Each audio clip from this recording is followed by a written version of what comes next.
പെരിയാറിലെ മത്സ്യക്കുരുതിക്ക് പിന്നിൽ രാസമാലിന്യമാണെന്ന ഫിഷറീസ് വകുപ്പ്. വലിയ പാരിസ്ഥിതിക ആഘാതമാണ് ഉണ്ടായിരിക്കുന്നതെന്നും 10 കോടിയുടെ നഷ്ടമുണ്ടായെന്നും വിദഗ്ധ സംഘത്തിന്റെ പ്രാഥമിക റിപ്പോർട്ടിൽ പറയുന്നു. റിപ്പോർട്ട് ഇന്ന് ഫിഷറീസ് മന്ത്രിക്ക് കൈമാറും. പെരിയാറിലെ മത്സ്യങ്ങളുടെ കൂട്ടക്കുരുതി അന്വേഷിക്കുന്ന ഫിഷറീസ് വകുപ്പിന്റെ വിദഗ്ധ സംഘം നടത്തിയ പരിശോധനയിലാണ് സൾഫർ അടക്കമുള്ള രാസമാലിന്യം കലർന്നതായി കണ്ടെത്തിയിരിക്കുന്നത്.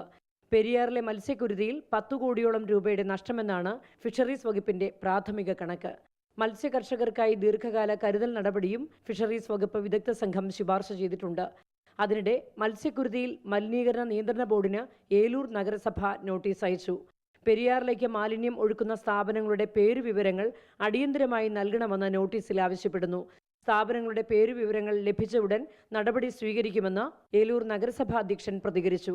ഏതെല്ലാം സ്ഥാപനങ്ങളാണ് ഇതിലേക്ക് മലിനജലം ഒഴുക്കിയിരിക്കുന്നത്, അതിൻ്റെ ഭാഗമായിട്ട് മത്സ്യക്കുരുതി ഉണ്ടായിരിക്കുന്നത്, ആ സ്ഥാപനങ്ങളെ സംബന്ധിച്ചുള്ള വിശദമായിട്ടുള്ള റിപ്പോർട്ട് അല്ലെങ്കിൽ ആ സ്ഥാപനങ്ങളുടെ പേരുവിവരങ്ങൾ നഗരസഭയ്ക്ക് തരണമെന്ന് ആവശ്യപ്പെട്ടുകൊണ്ട് ഇന്നലെ രാത്രി നഗരസഭയിൽ നിന്നും പൊല്യൂഷൻ കൺട്രോൾ ബോർഡ് ഓഫീസിലേക്ക് നമ്മൾ നോട്ടീസ് കൊടുത്തിട്ടുണ്ട്. എറണാകുളം സബ് കളക്ടർ മത്സ്യകർഷകരിൽ നിന്ന് നാശനഷ്ടത്തിന്റെ കണക്ക് തേടുന്നുണ്ട്.